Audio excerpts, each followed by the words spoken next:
Yon, good day mga fan! We're back! Ito na naman isang episode ng Tito Talks with Tito Al. Siyempre, wala naman tayong ibang pag-uusapan, kundi mga tito pa rin. Di ba? Kaya dito kami sa lugar. Dito kami sa Cavite area kung saan matatagpuan ng isa sa mga tito. Pag ikaw videographer ka, tapos hindi mo kilala tong taon to, sinasabi ko na sa'yo, magpalit ka muna ng karir ngayon. Ha? Kasi ito, hindi naman sa pag-ano, bata pa lang ako, videographer na to eh. Hindi, ito yung mga sinatawag nila mga OGs. When it comes to wedding video, yung pag-glide, dati nataguri ang ano to, hari ng glide. Kasi nga yung mga diskarte niya, yung mga hugot niya, yung mga diskarte niya when it comes to glide and to gimbal playing. Siyempre, hindi ko napapatagalin. Ang nag-iisang Mr. Worldwide. Tinaguri ang tawag sa kanya, Mike Jam. Ang nag-iisang Michael Amandre. Paps! Maraming salamat. Thank you sa pagbisita. Napaunlakan mo na naman ang aming grupo. At nandito naman kayo para makapagkwentuhan. Alam mo na, yung mga insights regarding sa buhay-buhay natin, sa freelance. Sa mga nauna, sa mga tito. Kahit hindi mo sabihin tito ka na rin ng mga, alam mo na, marami tayong newbies na nanonood, no? So maraming nag-aantay ng mga tips sa mga buhay freelance. Wala na ibang iimbitahin kundi ikaw lang. Isa ka sa, alam mo yun, pagdating sa pagpi-freelance when it comes to videography, automatic, yung pangalawa, nasa taas agad, di ba? Sa tagal mo nagpi-freelance, pare. Isa lang ay tatanong ko, paano nagsimula ang isang Mike Jam? Bago ang lahat, yan. Siguro naman, sa mga hindi nakakakilala sa akin, I've been doing this almost 20 to 22 years. Grabe, ang tagal na, di ba? Pero sasabihin ko, medyo maaga lang ako nagsimula. Yun talaga yung term eh. Totoo yan. Matagal na ako, pero hindi naman, siguro, makikita naman natin, wala naman sa itsura. Yan, ito naman, di ba? That's my boy ng Bacor yan. Kumbaga, maaga lang tayo nagsimula. Siguro, paano ako nagsimula? Actually, rin siya out of nowhere. Nag-start ako, third year high school. Parang racket on the side. Actually, dahil sa trabaho nito, natuto akong mag-cutting class. Kasi ito yung pinakaunang-unang shoot na napasukan ko, which is one time nasa room kami sa school, which is yung kaklase ko is pinsan ko na nag-start na siya, nagtatrabaho na siya doon. Sa ganito? As a lightman. Lightman.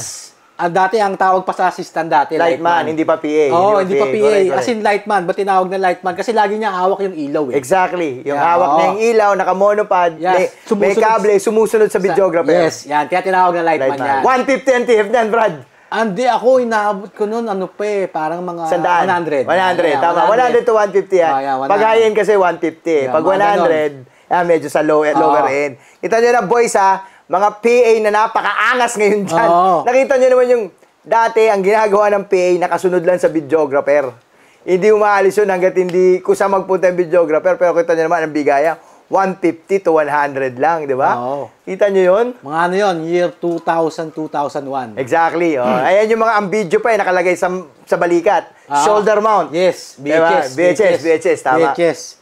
Napag-aalataan yung... Hindi, nakwento na sa akin ng mga tito ko. Kaya, kinukwento ko rin lang kasi nabalitaan ko nga, ganun daw labanan nung araw, di ba? So, yun, doon nag-start yun. Parang, one time, nagkaklase kami, yung pinsan ko na yun, which is kaklase ko, hindi siya pumasok that time eh.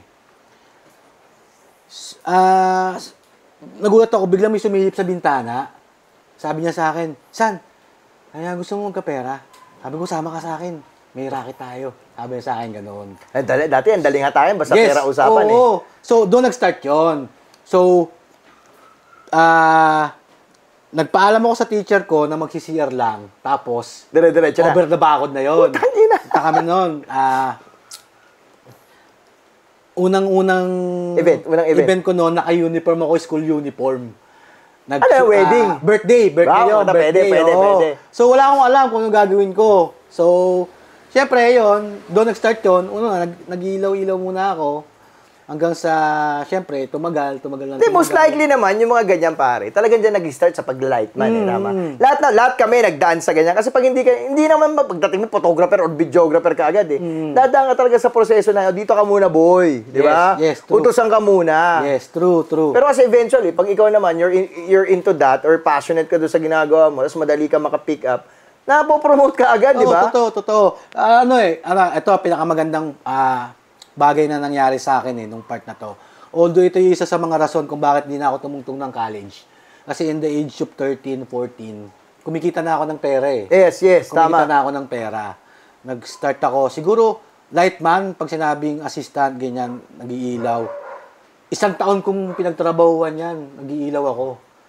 Kumbaga, hanggang sa gumraduate ako ng high school, yun na yung naging trabaho. Pinakatrabaho mo, tama. Naalala ko nun, pagka lightman ka, lagi kang, syempre, sa dami ng event. Actually, marami event nung araw. Totoo.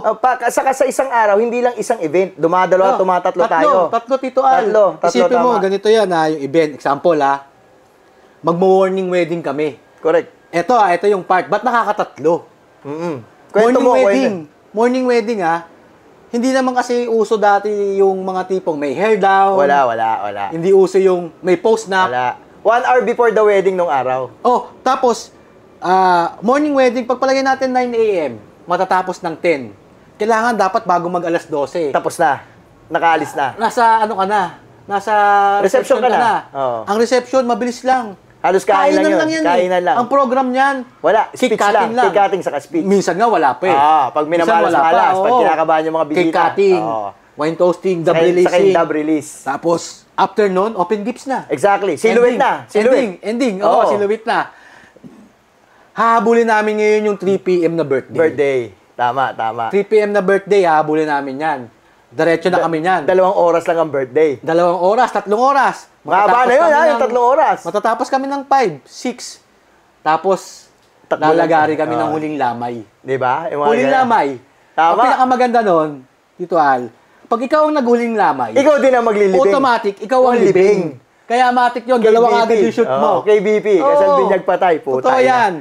Matik yun. Kaya nga, pag ang sarap nun dati, naalala ko nun, mas gusto ko pa mag-shoot ng ng libing. Kasi nga, 2 yung shoot na bayad sa'yo, di ba? True, totoo. Dalawang tip ka agad. Exactly. Ang saya nun. Kasi matik yun, meron ka na kinabukasan Correct.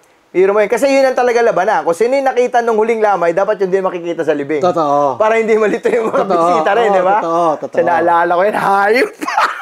Tapos, so, din ang training grounds. Well, lahat naman, nagdaan sa Kasal Binyag Patay Ito, kumbaga, bago ko ikwento tong part na to, dumating tayo sa point na freelance tayo.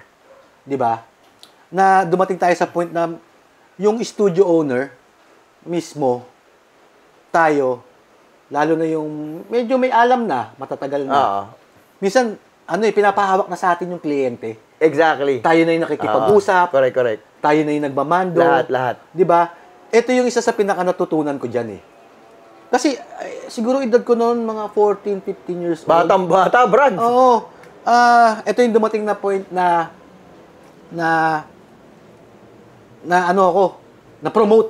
Na-promote ako. Oo. Kasi yung studio pinapasukan ko dati. Marami yan. Kilala ko yung studio dati yan Marami yan tumanggap yan, Brad. Siya yung hari ng subcon. Exactly. Example, may 10 studio doon sa Cavite. Oo. Lahat sila photo. Wala silang video. Sa kanya kumukuha. Sa kanya lahat ang video. Exactly. So, minsan nag-i-event kami sa isang araw. 12, 15, ganun karami yung shoot namin sa isang araw. Lalo na pag Sabado-Linggo. Yes. Friday pa lang ng gabi, busy na tayo. True. Charge ng battery. Correct. Ang battery naman yun, tumatagal ng ilang oras, Brad. Battery pack. Ang lalaki ng battery, hindi sampay. Tama. Nakwento lang sa akin ng mga tito ko to, hindi ko talaga to inaabot, Kumbaga, yung time na yon kulang na sa tao. Exactly. Konti lang kasi tayo nun. Oo. Hindi ito yung point na, ngayon kasi, kukunin kita videographer kasi may portfolio ka na. Kukunin kita videographer kasi at least... May gamit. Maganda gear mo. Maganda. Wag na sa gear. May experience ka na. Dati, hindi ganun. Nung time na yon kulang sa tao. Ano alam ko sa pagbibideo? Di ba? Correct. Wala namang formal training nun Ilaw yung nahawakan ko. Walang formal training ng videographer sa akin nung boss ko? Mike, eto, gamitin mo camera. Panasonic 456. Yung pinakamalaki Malaki. pa. Yung merong white balance. Oh, yung white balance, itututok mo sa ilaw, tapos pipindutin mo yung pag white indoor, balance. pag labas, may disc. Oh, 10 to 15 minutes, tinuro niya lang sa akin yung mga pipindutin. Okay, go ka na. Oo. Shoot kami, birthday. Ito, mabigat. Yung lightman ko, mas bata sa akin. Mga 13 din. Makaidara mo Mga halos. 14, ganun. Halos ka-batch mo, ha? Dumating kami min sa event. Sabi sa amin nung nanay nung may birthday, ay, Toy, sure kayo yung mag-shoot? Kayo yung pinadala. Oo, sabi, ay, yes po, kami po yung ano. So, doon ko natutunan kung paano makipag-usap sa kliyente. Tama. Oo. Kasi hindi ka pagkakatiwalaan dahil sa bata mo, sa age mo, di ba? Kumbaga, tumagal, nahasa ka nai-evolve ka. Correct. Dun Yun sa- naman yun eh, training grounds yun. Yes, oo. So, ayun, hanggang sa ako doon, 5, 6, 7 years. Training grounds, no? 7 years ako doon sa studio na yun. Natuto ako mag-edit, VHS, linear. Linear. editing. Amiga, Bidonics. Bidonics. Siyempre. Oo. Hindi, manual pa. Amiga, toaster. Wala. VHS to VHS. VHS to VHS, record tapos stop. may mixer. Mixer nga. Amiga mixer nga. Ayun. Yan. Natuto ko mag-edit niya. Pati audio nun. Play, stop, pause. Di ba? Oo. Hanggang lahat. Insert, pati insert. Sa studio kasi na yun, dapat lahat. Alam mo, versatile ka dapat nung araw eh. Oo, dapat tama. marunong ka mag-photo, marunong ka mag-edit, marunong ka mag-video, Correct. marunong ka makapag-usap sa kliyente ng... So pala yung training mo, hindi basta-basta, no? Talagang gumugol ka ng taon. Experience. Diba? O yung training mo kasi, experience mo, hindi basta tipong pagising mo ng isang buwan, marunong ka na agad. Yes, hindi. Taon. Taon. Taon talaga ginugol mo. Well, ito yung pinaka-question ko sa'yo. Kasi alam naman ng lahat, nakwento mo, backstory mo, no? Pero kasi nakilala ka as shooter ni J-Mag eh. Kung ano, alam mo, father of the wedding is di di ba? Ganito nag-start yan. Ang question ko is, paano maging shooter ni J-Mag? It all started. Before ko ikwento yung paano ako nag-start sa kanya. Ganito yan. Nung time na mga year 2006, 2007, pumuputok na yung 2005. Yes. Pumuputok na yung SDE. pangalan ni... Yes, SDE. Actually, hindi pa SDE. Pumuputok na yung pangalan ni Sir Jason. Tandaan ko niyan, nakapanood ako ng video niya, yung CD. May pinamigay kasi siya sa CD niyan dati sa mga bridal pair. Non-linear editing na yan, ng mga panahon Yes, na yan. non-linear na. So, yung studio pinapasukan ko, nagkaroon siya ng copy CD. noon. So, ganyan. So, sabi ko, ginagaya ko yung mga style, yung mga shoot, ginagaya ko yung style ng mga shoot nila, ganyan. Tapos hanggang sa dumating ako sa point na nagpi-freelance na ako. Noon. Ito yung kasagsagan ng nakakasama ko na sila Derek, sila Mars, Sila Raywin. sila Raywin, sila Kokoy, Correct. sila Christian Andaya, Sila Lek. sila Lek. Oo. So ngayon, isipin mo ganito nagsushoot ako kay Derek, nagsushoot ako kay Mars, nagsushoot ako kay Lek, nagsushoot ako sa iba-ibang studio. Tapos, nabuo yung Pinoy Video Maker sa Facebook. PBM. Sa Facebook. Oo, tama. Sa Facebook. So ngayon, dati kasi, yabangan. Yes, Hindi, yes. wag natin sabihin yabangan. Paramihan lang ng alam. Paramihan ng Hindi, alam. Share is caring. Sharing. Tama. Ngayon, sample, dati, aggressive. So, ito na lang.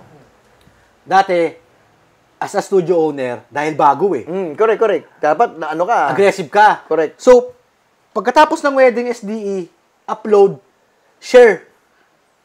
Para makita. Oo, dati lahat, share ng video nila doon sa group. Correct. Sa group. Before yon, naalala ko, nag-message ako niya kay Sir Jason. Pwede mag-apply, ito yung portfolio ko, sinasend ko yung mga Gawa nyo. gawa nila Derek, sabi ko, ako yung shoot dyan, gano'n. Wala. Hindi ka pinansin. Walang reply, walang kahit ano, walang ganyan. Tapos hanggang sa dumating yung point na, yan, popo sila Kokoy, nagpo-post sila Mars. Hanggang sa, sinong ano niyan? Sinong nag-glide diyan? Sinong nag-glide dito? Sinong nag-glide diyan?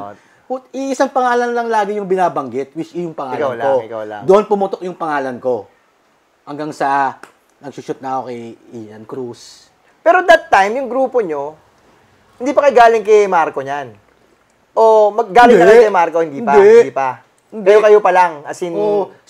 Ako, napunta ako kay Marco. May kanya-kanya ng studio lahat, sila Derek, sila ano? Kumbaga yung sa Black Tie kasi, kumbaga, ang lakas kasi ni Black Tie noon. Correct. So, kumukuha talaga siya ng freelance. So ngayon, hanggang sa, kumbaga kami, siyempre, hindi naman ganun kalalakas wedding pa nila Derek dati. Sama lang. Nila Mars, nila Lek. Kumbaga, nagsushoot kami kay Black Tie. So, umingay yung pangalan ko. Kasi, dahil nga sa glide. sa mga post nila Derek, nila Kokoy, nila Mars, nila Lek. Hanggang sa dumating yung point na nag-message sa akin mismo si Boss J. Sir J. Simple lang ng message niya. Hi Mike, nirefer ka sa akin ni Kokoy, which is Christian Andaya. Tama. Sakto, that time. Hindi. Magkakasama kami nila Kokoy. Nag-message muna si Sir J kay Kokoy. Sakto, kasama ko si Kokoy. Sabi niya, Mike, natanong ka ni Sir J kung available ka daw ng ganitong date, ganyan. Sabi ko, at natanong kung okay ka ba daw. Sabi ko, ikaw, boss. Ikaw, boss. Nasa sa'yo yan kung anong gusto mong sabihin. Correct. Hindi ko man pwedeng sabihin na, ano mo ako, ganyan. Di ba pwede pagpilitan sarili mo, di ba? Sabi ko, ikaw, boss, nasa sa'yo kung anong gusto mong sabihin. Sa mga viewers, baka nagtataka kayo sino yung pinag-uusapan namin. Try to check the names. Yan yung mga OGs. Christian Andaya. Christian Andaya, Boss Derek, yan sila Lek, sila Barbanora. Ayan. Pag narinig niyo yung mga pangalan na yan, magugulat kayo kung sino sila. Well, the OGs are there. Ayan, binanggit na ni Mike Jam. Pero yun nga, tuloy mo pare, yung kwentong yan. Tapos, that time, siguro di-replyan ni Kokoy. Siguro, maganda naman yung feedback. Siguro, umipas mga sa 2 araw siguro yun. Gulat ako, nag-message sa akin si Sir J. Si Boss J na? Oo. Sabi niya, hi Mike, ni-refer ka sa akin ni Christian Kokoy. Available ka ba sa date na to? Ako, yung binigyan niya kaagad ako ng ng date na yung buong buwan na date. Available ka ba ng date na to? May mga part na hindi ako pwede, may part na pwede. So ginawa ko, yung unang date na binigyan niya sa akin, mayroon ako noon kay Derek. So sabi ko, nagpaalam muna ako kay Derek. Sabi ko, tol, kinuha ako ni Sir G, kaso may shoot tayo. Sabi ko, sayang ka ako. First time ko mag-shoot opportunity. And nagpapasalamat naman na ako at pumayag si Derek na, okay, sige, go. Laban, oo, sige. So, yun yung unang shoot ko sa ayun na, and the rest is history na. Oo. Kaya ikaw nang parang main shooter ni Sir J. Hindi naman. Kumbaga, parang tanong nga niya sa akin ni boss kanina na, kamusta ba daw si Sir J nung first shoot ko sa kanya, ganito. Ano naging? Actually, man, sobrang out of nowhere na parang tipong, pagdating ka doon, nag-meet kami sa lobby, which is Sofitel. So, walang briefing. Hindi niya ako... Parang do your thing lang. Parang Mike, ito camera mo, ito yung lens mo, ito yung extra lens mo. Basta shoot, gawin mo yung yung ginagawa mo. So, ginawa ko. Shoot ako, ganyan. At that time, kasama ko nun si Kuya Elson. Si Elson. Which is siya yung pinaka-main glider ni Sir J. So, ako, ginawa ko yung mga mostly na ginagawa ko na shoot sa kung ano yung freelance. Tama. Hanggang sa shoot ako. Natapos yung wedding. Dito ko masasabi na hindi pwedeng hindi niya nagustuhan yung shoot ko. Kasi, that time, after nung wedding, nung natapos na, uwian na, may binigay siya sa akin papel. Binigay niya sa akin yung lahat nung date, nung buong year. schedule. schedule. Napakaangas, Brad. Oo. So ako parang, shit. Sabi ko, sobrang dami. Sobrang daming wedding. Sobrang dami. Nakakatuwa yung gano'n, no? Oo, First hit, sobra. no? Sobra. Laban Which is, agad. binigay sa akin to, nagustuhan yung shot ko. Ibig sabihin, nagkatiwalaan automatic. ako. Yes. Which is inalagaan mo naman, in Yes. fairness, di ba? So then, doon nag-start yun. O, yun nga. Ay, well, for the longest time, nakapag-shoot ka kay Boss Jay, ito pare, yung question ko, yung evolution ng style of shooting. How did you improve on your weakest part nung pag-shoot mo, kung saan ka mahina? How do you handle yung mga pressure? Kasi syempre, when you say Jason Magbanua, automatic high-end tayo, di ba? Syempre may mga pressure yan. Oh, alam mo yung paano yung naging evolution sa style ng shooting noon sa ngayon? Paano mo ma-describe? Ako actually, nagtatanong ako eh. Yun. Oo, Ay na naman, di ba? Very, eto nyo, guys Nagtatanong ako. nalalaman nyo kung sino yung on a level of, alam nyo yun, gusto mag-improve. Marunong magtanong, di ba? Nagtatanong ako na hindi kasi pwede na basta, Tira ka lang ng tira. oo, kasi kumbaga parang, may time na, hindi natin pwede, siguro baka nahihiya muna magsabi kasi nga bago ka. Correct. Ayaw ka muna ma-intimidate. Correct. So, ako na yung Ikaw na yung nagkusa. parang, sir, may prepare ba kayo na gusto ganyan, gusto ganito? Sa akin kasi, parang, baga, ako hindi ko pa alam kung ano yung style ni sir eh. Hindi ko alam kung paano yung style niya. So, kumbaga parang doon ko napatunayan na talagang purong storytelling lang talaga siya. Na pero, parang tipong, do your thing, do your best, and, kumbaga, mas okay yung maraming shot. Correct. Para mas Kaysa- marami siyang pagpilian. Kaysa yung sobrang safety nga nung shot mo, pero kulang. Correct. Okay na ako dun sa maraming basura. Basta, dun sa basura na yon may mapupulot ako. Oo. Kasi kumbaga, ngayon kasi, kumbaga, ngayon, iba yung ngayon, Nung time na yon tumatakbo, 2 years, 3 years, 4 years, na parang tipong, sumi-safety ka, parang, na-shoot mo na to, okay na, shoot na to, okay Safe ka ka na. na. Shoot, okay na. Hindi mo na binubuksan yung ibang, Aspeto. yung mata Iba, mo, oo. dun sa iba. Yung mga alam mo, POV, safe ka na. no? Oo. Ibang point of So, view. isipin mo ito dito ko napatunayan na lahat ng shot mo, importante kay Sir Jason. Alam mo yung naglapag ako ng camera na naiwanan ko naka-record, sakto may dumaang bata papuntang aisle. Nagamit niya pa yun. Mas nagamit niya yun. Yung mga out of nowhere na shot, Oo, mas nagamit niya yun. Ayun nga, no? As you can see, no? Parang yung ganong approach, yung style, saka techniques ng pag-shoot, no? Na-adapt mo yan through times or on your experience na with Sir Jay. No? Oo. Pero paano mo ginagawa yun? Through times kasi, habang nade-develop yung skills natin when it comes to shooting, tumataas din yung technology ng mga camera nagdadatingan. Paano mo na pagsasabay-sabay yun? Siyempre, ikaw, freelance ka. Hindi naman all the time, may sarili kang gamit. Siyempre. Yes, true. Pero ikaw yung nakaka-experience ng mga gamit per hand. Kasi nga, sila yung mga studio na kaya mag-invest ng mga ganong camera, di ba? So, paano yun?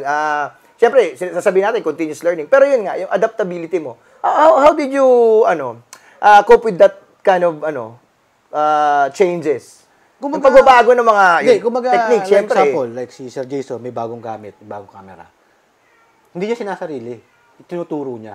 Dahil bago lang din sa kanya yon, inaaral niya. Ngayon, sabay ng pag-aaral nun, sabay ng pagtuturo niya. So ngayon, syempre... So lahat kayo talaga natututo, no? Hindi lang parang... Oo, hindi... ako lang to. Parang yes, yan. oo. Kumbaga, doon mo talaga masasabi na care is sharing talaga. Sharing is caring. Oo, baga parang ganoon na parang tipo na si Sir, hindi siya madamot eh.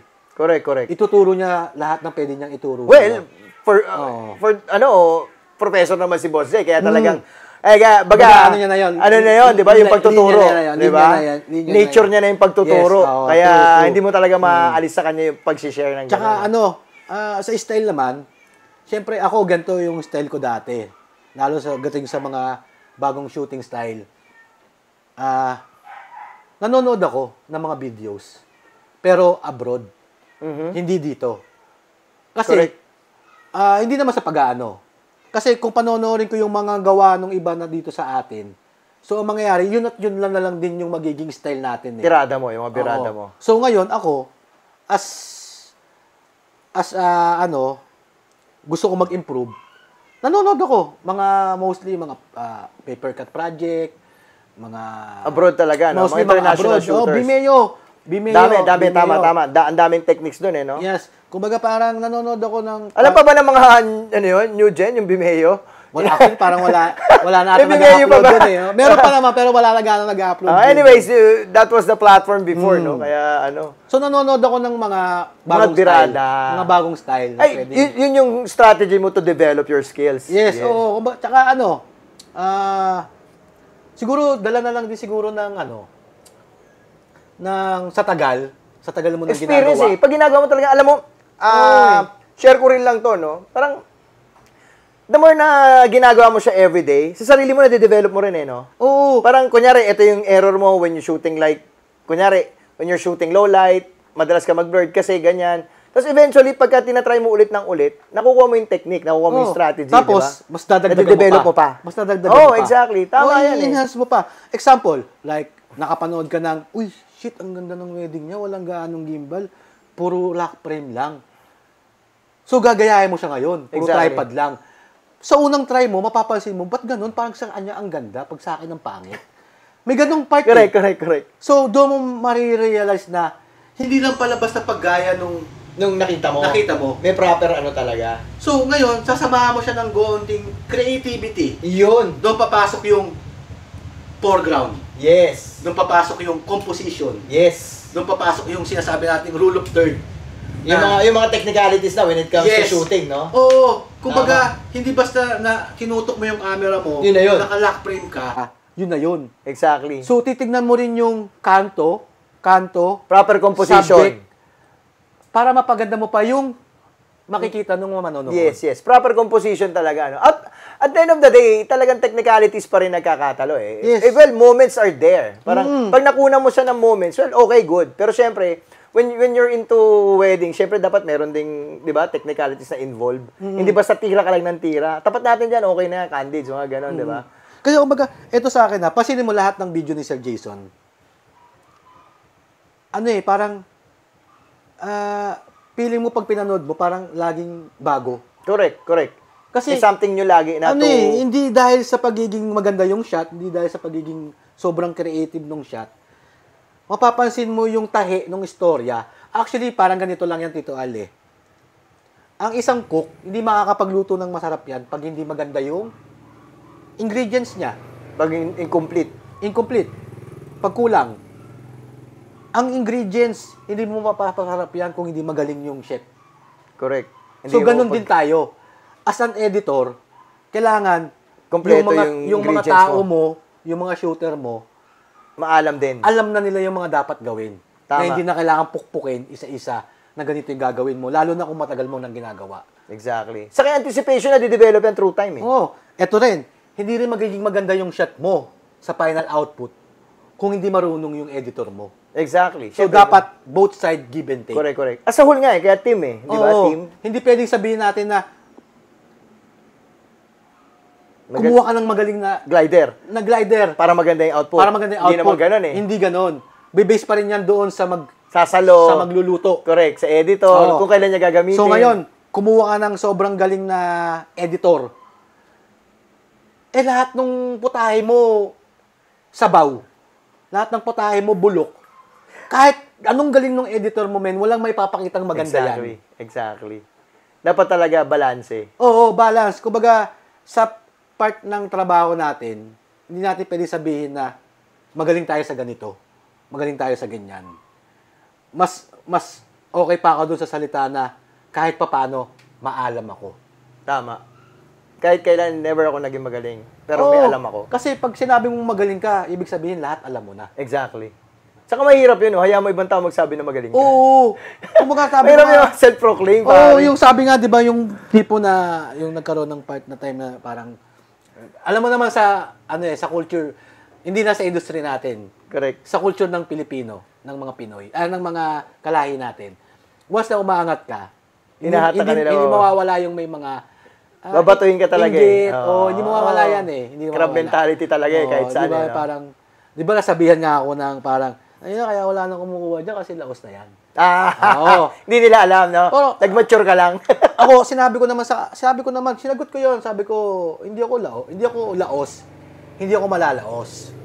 Kasi, never ko naman sinabi na sikat ako. Iisa tayo ng no? Oo, kasi kumbaga parang, never ko naman pumasok sa utak mo yung gano'n, no? na kinilaim na sikat ako eh. Correct. Siguro pwede ko pa sabihin na kilala. Exactly. May nakakakilala. Correct. Iba pag sinabing sikat eh. Mismo. Malayong-malayo yun Ultimo, kahit wala sa industry natin, kilala ka. Correct. Ganun ang sikat. Yan ang sikat. Oo. Tama ka ron. Ako never ko kinilaim na ganun ako. Kaya siguro until now, kumbaga, sabihin natin, sige, medyo may mga flaws tayo, medyo may mga, siguro may nakikita silang ugali natin na hindi nila gusto, or hindi karapat-dapat sa kanila. Mismo. Pero ano pa rin ako sa point na, hanggang ngayon, nakatayo pa rin ako eh. Exactly. You can never please everybody naman. Hanggang ngayon, nakatayo pa rin ako. Meron talagang papalya, may magagaspangan talaga sa karakter mo. Talagang yun. Kaya nga, tandaan nyo kids gaya ng sinasabi ko, di ba? Hindi man sumikat, pero never malalaos. Yan ang mga trademark ng mga titos. Di ba? Tsaka, kumbaga, sa akin, sa mga bago ngayon, yung mga bagong nag-uusbungan ngayon mostly studio, sa akin, para tumagal yung studio nyo, sa akin, alagaan nyo yung mga tao nyo. Mga nagtatrabaho sa inyo. Yes. Huwag natin sabihin tao. Kasi hindi naman natin lahat yan, hindi mo pwede sabihin na sa kanila na yan. Correct. Yung mga nagtatrabaho sa inyo, o either freelance yan, o in-house sa inyo yan, alagaan nyo, pakitaan nyo ng maganda. Kung may nagawang mali, pagsabihan. Correct. Pagsabihan, wag pagalitan. Mismo. Magkaiba yun eh. Magkaiba yung pinagalitan sa pinagsabihan. Tapos, as nagtatrabaho sa inyo, minsan, kung meron kayong naririnig na complaint, gawan nyo ng paraan. Kausapin nyo. Sikasuhin nyo kaagad. Correct. Para tumagal kayo. Yeah. Kasi kumbaga parang ganito yan, kayo nagbibigay ng trabaho sa kanila, sila naman nagbibigay sa inyo ng pinagkakakitaan. Kasi kung wala yan, 'di ba? Give and take naman yan. Tapos doon naman sa mga freelance, eto sa akin ganito lang yan.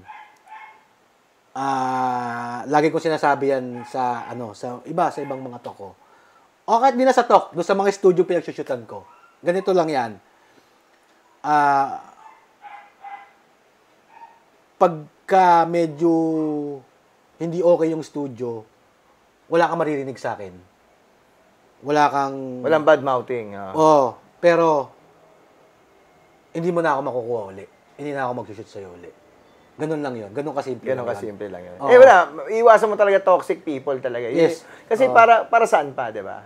Kaya nga, katulad niya, in your expertise and your experience, yung industry natin, as you can see, parang, ano nakikita mo for the industry? Ano yung para pwede pang i-develop or ano pa yung pwedeng pag-usapan? Ano pa yung mga insights mo regarding sa industry ng ginagalawa natin? Sa akin kasi, kumbaga, yung point of view ko ngayon, as kung ano ako yung ngayon, kumbaga parang, paano ba to sabihin? Una, syempre, kumbaga, kung gusto mo tumagal sa ganitong industriya, number 1, before skill, attitude. Oo. Pakikisama. Kasi, actually, yan yung bumuo sa akin. Kung paano ako makisama doon sa mga nakasama ko, pinagtatrabahuan ko. Yung mga nakasabayan ko noon, exactly. Kahit tanungin nyo sila ngayon kung may masasabi sila sa akin, I doubt, siguro, feeling ko wala naman. Baka may gusto kayong sabihin i-comment nyo lang. Kumbaga, yung mga nakasabayan ko noon, kumbaga sa akin, number 1 yan, yung sobrang, laging say yes kahit hindi mo na gusto. Yung mga pinapagawa sa'yo. Kasi the end of the day, magkakasama kayo, makikita pa rin kayo sa isang lugar eh. Exactly. Oo. Kayo pa rin magbabanggaan kasi yun nga, yung point ko na sabi ko, ganito lang yan. Sige, utusan mo ako kahit ayaw na nung couple mo yung gusto mong ipagawa. Sige, pagawa ko yan. At least ikaw nagawa mo yung susundin ko yan. yung need sa'yo. Pero pagdating sa point na after this, tapos na tayo. Wala ka maririnig sa akin. Pero once nabigyan mo ulit ako ng shoot, hindi ko sasabihin sa'yo na, ay, ayoko na mag-shoot sa'yo. Kasi gano'n ka, hindi. Oo, hindi. Siyempre naman, iba naman yun. Sabihin ko, kahit wala ako, sabihin ko meron ako. Alam nyo na, hindi kayo pa-plastikin ni Mike. Oo. Kumbaga, Iwas din lang, iwas toxic kasi lang kumbaga, baka bandang huli, magkabanggaan pa kayo. ang hirap kasi, alam mo sa ginagalawa nating industriya, kahit hindi ka mag-shoot sa kanya, magkikita Correct. kayo eh. Magkakasalubong kayo sa daan. Tama, Hindi tama. pwedeng hindi. Magkakatrabaho Mahirap naman kayo. yung meron kayong samahan ng loob, tapos Oo, kaya sa akin, yun yung pinaka parang, para,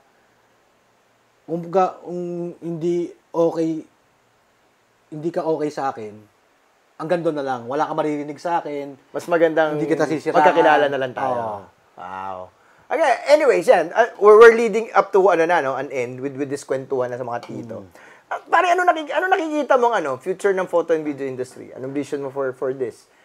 Yung mga baguhan, anong pwede mong tips sa kanila na para mas... Well, nasabi mo naman in a way, pero beyond that, your personal, anong pwede mong, at least, parang, when time comes, babalikan nila yung sinabi ni Mike Jam, parang gano'n. Sa akin, siguro, una, yun nga, attitude, pakikipagkapwa-tao. Lagi ko sinasabi yan. Tandaan. Pangalawa, lalo yung mga bago ngayon, huwag tayo umasa dun sa mga gamit na nabibili natin para magkaroon ng shoot. Mag-invest tayo. Like, may mga workshop na dumadaan. Exactly. May mga group, may mga tao na nagbi-build gumagawa ng workshop. Try natin umattend kasi may matututunan tayo. Tsaka, number one yung matututunan. Alam mo yung pangalawa? Exactly. Lalawak yung network mo. Yun. Marami kang makikilala. Marami kang makikilala, freelance studio, na pwede mo makasama in the future. Exactly. Na pwede kumuha sa'yo in the future. Kasi ito kukwento ko lang, Tito Ala. Alam mo yung kauna-unahang PBM Session 1 na workshop? Yes. Siyempre. Alam mo, ano lang talaga ang namin doon? Ang goal namin doon, kaya kami nagpa-workshop ng ganon, parating na ang December. Ang hirap kumuha ng shooter. Exactly. Para magkakilala So ngayon, lang. nung binild namin yon, nakita namin kung sino yung may mga potential. Correct. At sino yung magkakaroon ng potential in the future. Yes. Na which is, na pwede namin kunin in the future. Ganun din Talagang malaking bagay yung umaaten na. Tandaan nyo guys, hindi naman kawalan yung mag-invest kayo sa skills din, no? Huwag lang lagi sa gears. Kasi eventually nagpapalit yan. Pero yung mga matututunan nyo sa mga ganyang workshop, well, talagang tumatagal yan sa utak mo, di ba? Yung nagpapatalo nga kayo ng 5,000 sa scatter, di ba? Kasi Di ba? Kasi maglabas ka lang. Magkano lang registration? 1,500, 2,000. Exactly. 3K. Di ba? Busog ka na sa kaalaman. Marami ka pang makikilalang... Exactly. Yun yung punto ron yung network. Actually, yung dalawa yan. Talaga. Na yung workshop na yan. Oo. Kaya huwag kayong panay scatter. Mag-ipon din kayo para sa mga workshop. Kumbaga, yung gamit, andyan na yan yung gamit Kayang ipangutang yan no? Oo. Swerte nga nila, may kaskas na kayo no? Oo, dati. Tayo, pahirapan no? Iipunin mo yung shoot mo sa pagpi-freelance para makabili ng gamit. Yes. Tama yan. Oo, kumbaga sa akin, lalo yung mga bago. Okay yan, tanggap kayo ng shoot. Ito, number 1 rule ko. Dumating sa tamang oras sa call time. Kasi doon pa lang makikita. From the OG, doon pa lang makikita ng studio owner kung gaano ka kakisig. Exactly. Kung gaano ka dedicate doon sa trabaho mo. Basis yun yung dumarating sa oras. Totoo. Ito nga napanood ko, narinig ko lang sa series to yung Tulsa King. Na sabi ng mga kumpanya. Sabi ni doon sa apprentice niya. Gusto mo maging successful? Gusto mo maging maayos yung trabaho mo? Makakuha ka ng magandang trabaho? Go to college. 'Di ba? Sabi nung bakit ako pa magka-college kung pwede naman ako maging gangster? Pwede naman akong, sasama ako sa'yo, gangster, ganito, ganyan. Kumbaga, hindi rason, kumbaga sabi niya, hindi rason kung ano man yung major mo. sa pagkuha mo ng kolehiyo. Kaya ka kinuha ng kumpanya dahil alam nila na magagampanan mo yung trabaho na ibigay sa'yo. Right. Kasi bakit? Natapos mo yung 4 years course. Natapos mo yung mga activities. Natapos mo yung exam sa loob ng 4 na taon. Nakagraduate ka. It means, ginanpanan mo lahat ng mga dapat magkampanan. Naging responsible ka. Yes. Which yun ang hinahanap ng isang kumpanya. Yung kaya mong maging responsable. Yes. So, sa mga bago ngayon, na mostly nagpi-freelance, na yun ang pinaka-talagang, lalo na ngayon, yun yung pinaka-parang bread and butter mo. Kinukuha na nila ng kabuhayan. Sa akin lang, siguro, hindi mo mawala talaga yun eh. Una, pakikisama. Pangalawa, do your best. Pangatlo, magtanong ko sa studio owner kung ano yung gusto niya. Walang masama doon. Knowledge is key eh. Yes. Kasi hindi naman pwede yung... Alam mo lahat. Ako, kahit sabihin natin, may alam ako, nagtatanong pa rin ako kasi mamaya yung ginagawa ko, hindi pala yung ganun yung trip niya.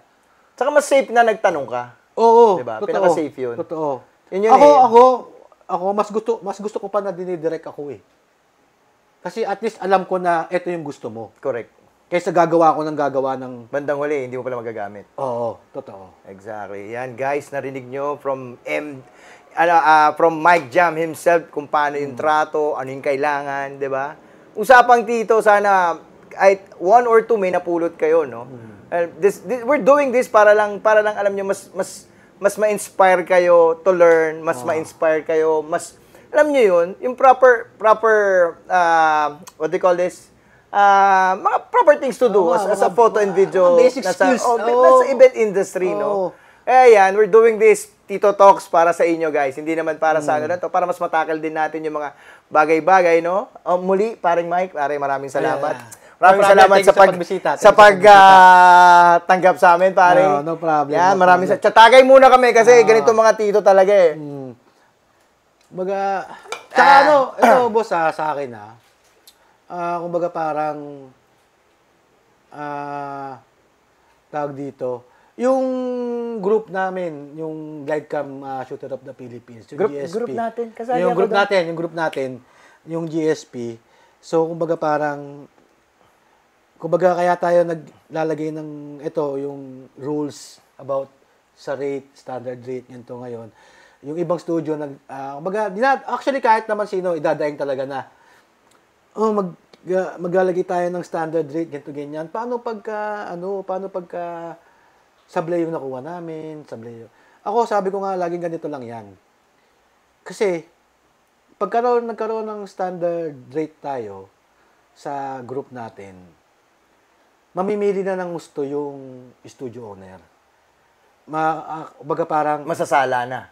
Kumbaga parang pagdating sa pagkuha ng project, hindi na rin yan bara-bara. Correct. Kasi ito mataas ang costing eh. Kasi sa totoo lang ganito Maraming nagtatayo ng studio na hindi na nagbubuo ng team. Exactly. Kasi maraming freelance ako, kukuha ko freelance. Exactly. So ngayon, ito lang sa akin. Kung gusto niyo makakuha ng mga maayos talaga na shooter, ganito lang 'yan. Ibigay niyo yung dapat na rate talaga as doon sa videographer. Kasi ako, kung tutuusin, yung mga nagpo-post ng looking ganito, looking ganyan, pwede ko kunin yan eh. Ngayon, exactly. hindi na lang. Kasi nga, sabi ko, mag-giveaway ka naman sa iba na Bukod sa giveaway, kumbaga hindi para sa akin yung rate eh. Tama. Hindi para sa akin yung rate. Ngayon, kung gusto niyo makakuha ng maayos na shooter talaga na may tatanggap, sabi nga nila, may tatanggap niya na mahuhusay, may tatanggap na mga ganun, lalo yung mga walang shoot. Pero kung gusto mo 100% na ang kukuha niyan, yung kalidad na talaga at marunong talaga, ibigay mo yung tamang rate. Tama. Ngayon, sa akin, para doon sa mga nagrereklamo nga na sabi nila na paano pag sabaw yung nakuha, panggap, ganon. So, doon papasok yung sabi ko nga na thirst to experience yan. Ito yung, kumbaga, kung antis pa noon, ito na yung binigay mong rate na mas mataas doon sana mas marami ka na nakita. Mas marami sanang opportunity ka makukuha doon sa mga talagang okay mag-shoot. Mga seasoned shooter. Ngayon, sige, okay. Talo ka nung that time. So, thirst to experience, wag mo na siya uli kunin. Exactly. So, pag binaka-uli ka nun, thirst to experience ulit, wag mo na siya kunin. Hanggang sa point na dumating na marirealize mo na siguro hindi sapat yung pati-ip ko kaya walang kumukuha na okay. Correct, Diba? correct. Na sumasablay talaga. Oo, kasi pag nag-post ka, ang dami na nagko-comment. Sobrang dami nagko-comment. Correct, correct. Fishing nga eh. No? Oo, ngayon, kung tama yung rate mo, sa dami nagko-comment dyan, may papasok dyan na kilala mo. Mangilan-ngilan na alam mong Oo. tirador. Ngayon, minsan magugulat ka, ba't walang pumapasok na ano? Kasi parang, sa akin kasi, ako, ganun yung ano ko, point of view ko, na parang, hindi para sa akin yung rate. 4K, tapos may gamit ako. Di ba parang, eto na lang, Tito Al, mabalian ka ng SD card, maputulan ka. Magkano Sira, ulit? magkano card? Exactly. 2,000, 2,500. Exactly. Bawas ka kagad sa sahod mo. Hindi naman siya sasagutin ng studio owner. Hindi katulad nung araw na lahat sagot ng studio owner, Oo. di ba? Di ba? Kumbaga Malinis parang- yung tiip. Oo, kumbaga parang sa akin, kumbaga sasabihin nila, paano yung mga nagsisimula? Paano yung mabababang pakete? Ito lang sasabihin ko, guys. Nagsimula din ako sa ganyan. 15K, 18K na pakete. Bumubuo ako ng team. Ang kita ko, parang bayad tao lang. TF ko lang yung kita ko. Kasi bumibuild ako ng portfolio eh. Ganun talaga yan. Kasi kung ngayon pa lang, nag-i-start ka pa lang ng studio, iniisip mo na kaagad kita, Wala. hindi ka para dito. Oo. Kasi- Medyo mahabang ano to. Oo. Mahabang proseso to. Yes, kasi kumbaga parang sa akin, kung gusto mong ma-build ng maganda yung portfolio mo, Mag-invest ka. invest ka. Gumastos ka Exactly. muna. Tama. Di ba? Ganon yun eh. Kumbaga, akala nila siguro. Ganon lang. Kaya ako In an nakakapagsalita instant. ng ganito kasi yung package mo malaki. Hindi. Lahat naman ang galing sa baba. Ako, sobra. Men, photo video ko dati, 25K lang. May album na yun. Hindi nila naintindihan yan eh. Kala nila ganun eh. Kumbaga sa akin, kumbaga ito pinapaintindi ko nga sa mga nagtatayo ng bago ngayon na wag mo muna isipin yung kita kung nagbubuo ka pa lang ng portfolio. Invest ka lang muna sa portfolio. Kasi nung kumita ka ng parang binayaran mo lang yung tinrabaho mo, 5K, 4K. Tip. Di ba? At least yung kinuha mong shooter, masaya. At ang pinakamaganda dyan, uulit. Correct. Uulit sa'yo. At sila least- magdadala ng Oo. mga portfolio mo. At least, meron ka ng solid na team. Correct. Na hanggang sa pagtagal, pwede po mo maging regular. Correct. Di ba na parang, tipong parang ako, hindi na ako magsushoot sa iba, sa'yo na lang. Correct. Kasi ang okay mo na magpatiip, ang okay mo pang amo. Correct. Ang okay mo pang boss. Kumbaga, everybody happy. So ngayon, kung magtatayo ka ng studio, bago ka pa lang, bumubuo ka pa lang ng portfolio, tapos ang nasa isip mo na kagad, kumita ng malaki, para sa akin, medyo Scratch ka dyan. medyo malabo. Medyo malabo ka sa akin. Para sa akin. Baga, yun lang yung mapapayo ko sa mga Yan, nagbubuo guys, ng studio yan. ngayon. Words from the man Oo. himself. Kasi kumbaga, lahat naman tayo gusto kumita eh. Exactly. Pero kung nagsisimula ka pa lang, mag-giveaway ka muna. Tama. Narinig nyo guys ha? Mm. Kay Mike Jam. Yan, ang gandang untahan to. Grabe yung usapan namin. Isa na naman pong edisyon ng Tito Talks ang natapos. Muli pare, maraming salamat No pare. problem. Anytime, boss. Maraming Anytime, nakarelate doon anytime. sa ganung usapan. Oh, anytime. Thank you din sa Thank pagbisita. Thank you. Cheers. Woo! Ayop. Patay kayo ngayon sa glide cam. Pwede ba akong promote? Sige lang, promote ko lang. This coming October, baka magkaroon kami ng workshop sa Rome. Let's see. Siguro magpo-post lang kami pag naplano na namin. See you in Rome, October. Italy. Pasok. Ayos. Ayop ka.